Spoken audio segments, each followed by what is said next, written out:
but I've also heard other discussions as well. So I just really rather not comment. I'm happy to discuss it as soon as we know what the funding will actually look like. And I have hard enough time keeping up with stations, so I'm not aware of the splits. I know what the impact is to ISS, and as I said, we won't have an issue doing the program that we planned, given what we've been told so far. Go ahead. Philip Sloss with NASASpaceflight.com. A couple of grapple fixture questions. First for Ms. Shotwell. Do you have a breakdown of the mass going up for the grapple fixtures and the flight support equipment on that? I do. So the grapple bars are 273 kilos. I don't know if that mass includes the bundling equipment as well. The fixed support equipment is 100 kilos. That basically stays with the Dragon. For Mr. Staffordini, I believe that these are going to be placed on the mobile base system on a POA, and then moved during an EVA later in the year. Do you know where on the trusses those are going to go? Oh, wow. That is amazing. First, it's amazing that you're interested enough to ask the question. I'm racking my brain, and I can't remember where they're going to go. I wish I could tell you, but we'll follow up with you and let you know. That's an excellent question. Certainly one I ought to know. So. Hi, I have a two-part question. So first to Mike, what does it mean to provide this kind of service to the ISS? And to Gwen, what does it mean for you as a company to provide a service like this to the United States? And how does it feel to be sending up cargo for the second time? Let's see. If you've been listening to what we've been trying to communicate to the outside world, the International Space Station is fundamentally a research platform that is unique and extremely capable. And with it, I expect that the individuals over the years will find things that were discovered or done on board Space Station that will affect their very lives in a profound way. That's my belief. Without the SpaceX vehicle and the other commercial vehicle, the simple answer is we won't be able to do that. With what we have in terms of the partner vehicles, we could keep the station in orbit and the crews healthy. But to get the kind of robust up and down that we require to do beneficial research that'll make a difference to us all and make it worth the expense we paid to build this thing in the first place, we have to have these kind of vehicles. So that's why at the beginning today I said this is an integral part of the research we do on board ISS. You need the ISS, you need the platform, but you need the system that'll allow you to bring stuff up, bring stuff down, and it's got to be in a way that you can deal with it when you get home. So not only do we have a pressurized system coming home, we have a pressurized system that allows us to have refrigeration, which is very important to our samples that we fix on orbit in that fashion. In addition to that, in the near future, you'll hear us start talking about flying rodents again, flying mice again. This is very important to osteoporosis type research and other types of research, and that'll push the limits of what SpaceX can do and what we can do. But that's why we have a space station, and that's what we're supposed to be doing. So it's very significant to have these vehicles come into station. I will never forget the moment when we found out that we were awarded the COTS agreement in August 2006 timeframe. I remember exactly the statement that Elon made, and I will refrain because we're on TV and children can watch. But it was freaking awesome, I can tell you that. And it hasn't gotten any less exciting since that moment. So we are so proud that NASA selected us. I'm so proud of the team that was able to make this capability in the time frame and the budgets that we had allotted, and have two great missions under our belt, and a third one to come tomorrow. So it's extraordinary. SpaceX is really a special place. I know we have some questions in the back of the room, and we'll get a microphone to you as soon as we can, but let's take a question from Jason. This one is for Mike, and I'm kind of glad that Gwen talked about her impressions on COTS. You know, for those of us that follow the space program, launch vehicles usually, within their first few launches, 75% of them experience a failure, a dramatic failure. SpaceX has beaten that in triplicate. Uh-oh, am I jinxing you?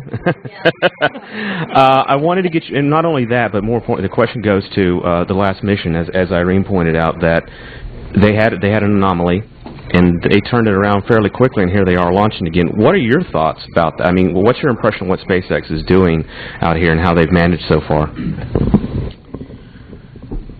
You're saying, since I came from NASA, we couldn't possibly do it that fast. Is that what you're doing?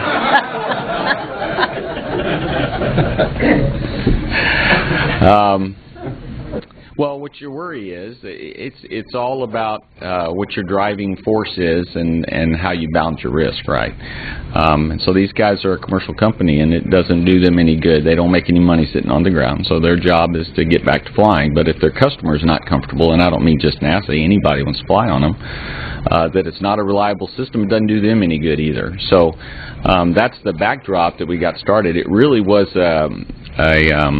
it was a conversation. It's been a group effort to go through this. We have been arm in arm with our SpaceX friends, and I can tell you there is nothing that we would have done that they chose not to do when it comes to what you believe is absolutely mandatory to try to sort through this anomaly. So, and then recover from it. Are there more conservative things one could choose to do? Yes. Would NASA have done them? I don't think so. I think these guys did everything that you should do for the spacecraft that you're flying and the job you're trying to do with it. So I wouldn't go as far as to say if this is a completely NASA vehicle, we'd be flying again. But I can tell you that the NASA experts in all the different areas that had to participate to really understand the anomaly that they dealt with and the physics around it were in lockstep with what was decided to do along the way. The analysis was done, the testing that was done, and ultimately the NDE was done to confirm that the vehicle about to fly is in good shape. And so you know, it's all about your priorities and pushing the team and making sure they have the resources they need to get the job done as quick as they can. And I think that's what our SpaceX friends have done. Irene Qualtz with Reuters, again for Gwen. Could you just give us an update on where things stand with the Vandenberg operations and also the any progress on selecting a third launch site? So we're making tremendous progress at Vandenberg. The site could potentially be ready here in the next month or so to fly a vehicle. So we made great progress. It was a great team effort. We had a lot of great support. The Vandenberg team itself is quite small. Air Force was extraordinary to work with. We built that site really very quickly. So as far as the commercial site goes, we're continuing to make progress at numerous locations. We still haven't done a final selection. There's still hurdles to get through in almost every location. So we're going to continue to work multiple paths till we click on one. Okay.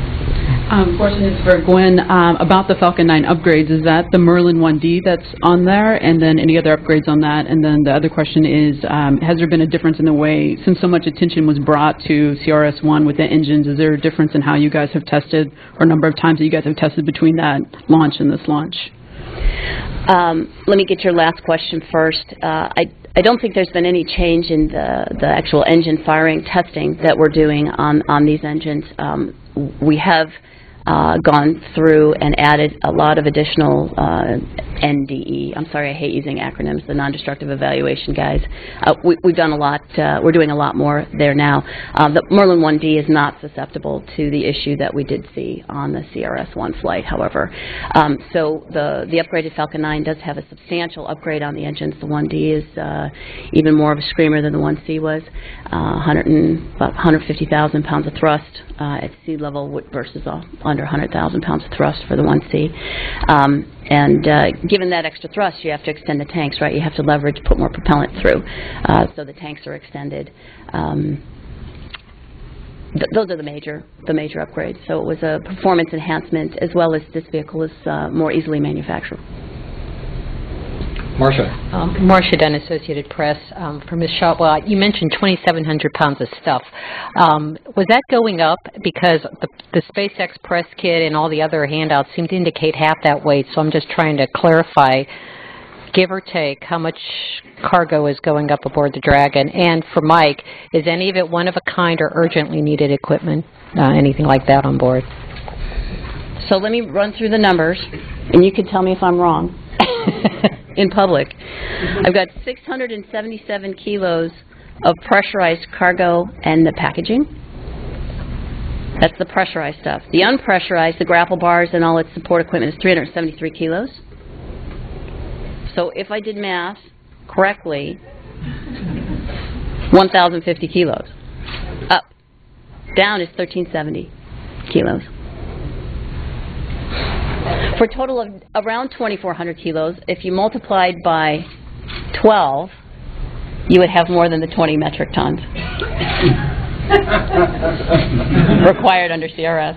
And that's as far as I'm going with math in public. Mike, is there anything special or unique?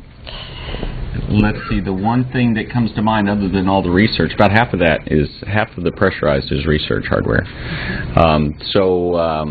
Of the pressurized, we are flying Dash 4 beds. These are the first Dash 4 beds we'll fly for the carbon dioxide removal system, which is pretty significant. The carbon dioxide removal system is infamous, as it was the only system that didn't activate properly when we activated the lab, and it has continued to provide us challenges along the way, and we've sorted out.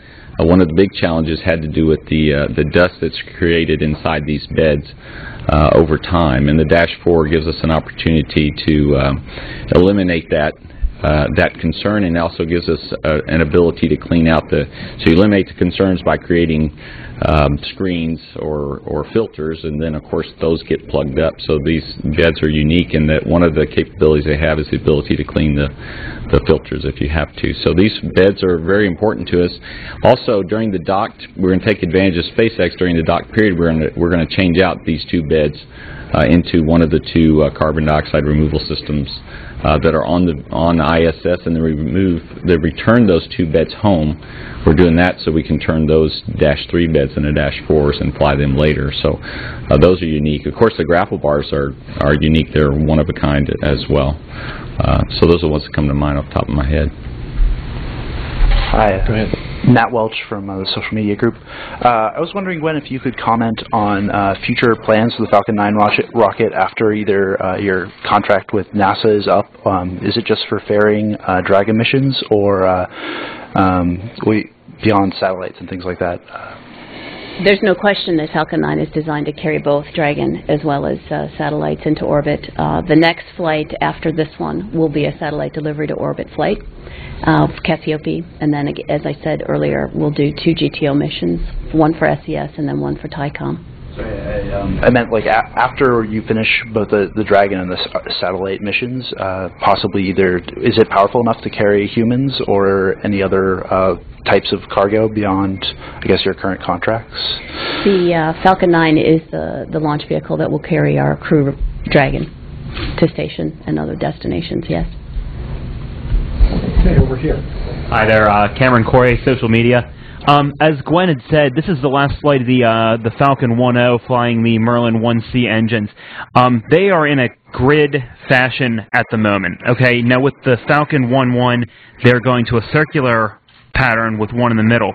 Is there any sort of benefits using one over the other? I'm sure there's a benefit, or we wouldn't have upgraded it to be this way. I don't know the specifics. However, it just makes some engineering sense that to punch the load from the engines into the skin, it's better to be along the circumference of the skin.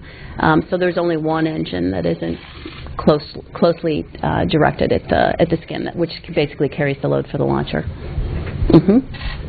Hi, Ken Kramer for Universe Today for Gwen. 2 questions. Go back to Vandenberg for a minute. Can you tell us about the status, progress of